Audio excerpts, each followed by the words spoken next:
কিশোরগঞ্জের করিমগঞ্জে জেলা পরিষদের ৮৯% জায়গার উপর আদালতে মামলা চলাকালীন সময়ে জোরপূর্বক স্থাপনা নির্মাণ করার অভিযোগ উঠেছে স্থানীয় প্রভাবশালী একটি চক্রের বিরুদ্ধে। মৃত আব্দুল জব্বার মেম্বারের ছেলে কামাল, জামাল, এরশাদ ও বাবুলের বিরুদ্ধে এই অবৈধ নির্মাণ কাজের অভিযোগ পাওয়া গেছে। সূত্র জানায়, করিমগঞ্জ জেলা পরিষদের এই মূল্যবান সম্পত্তিটি নিয়ে দীর্ঘদিন ধরে মৃত আব্দুল জব্বার মেম্বারের ছেলেদের সাথে জেলা পরিষদে মামলা চলছে। মামলাটি আদালতে বিচারাধীন থাকা সত্ত্বেও আজ সকালে আসামিকভাবে জেলা পরিষদের ওই জায়গায় ঘর নির্মাণ শুরু করেন জব্বার মেম্বারের ছেলেরা। এর আগে গত ৩রা জুন জেলা পরিষদের প্রশাসক সরেজমিনে ঘটনাস্থল পরিদর্শন করে সেখানে কোনো ধরনের স্থাপনা বা ঘর নির্মাণ না করার জন্য কঠোরভাবে নিষেধাজ্ঞা দিয়েছিলেন। কিন্তু সে সমস্ত সরকারি আদেশ ও নিষেধ অমান্য করে আজ আবারও জোরপূর্বকভাবে ঘর নির্মাণ করার চেষ্টা চালানো হয় বলে স্থানীয় ও সংশ্লিষ্ট সূত্রে জানা গেছে।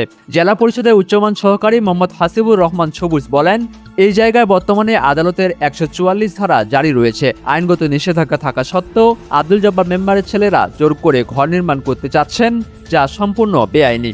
এই বিষয়ে ক্ষোভ প্রকাশ করে জেলা পরিষদের প্রশাসক খালেদ সাইফুল্লাহ সোহেল বলেন, আমি নিজে ঘটনাস্থলে গিয়ে ঘর নির্মাণ না করার জন্য স্পষ্ট নির্দেশ দিয়ে এসেছিলাম। জেলা পরিষদের সম্পদ রক্ষা করার দায়িত্ব আমাদের। সরকারি সম্পত্তি রক্ষায় এবং আদালতের আদেশ বাস্তবায়নে আমরা সব ধরনের আইনি পদক্ষেপ গ্রহণ করব।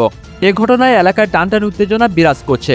জেলা পরিষদের জায়গা উদ্ধারে প্রশাসনের দ্রুত ও কঠোর হস্তক্ষেপ দাবি করেছেন স্থানীয় সচেতন মহল।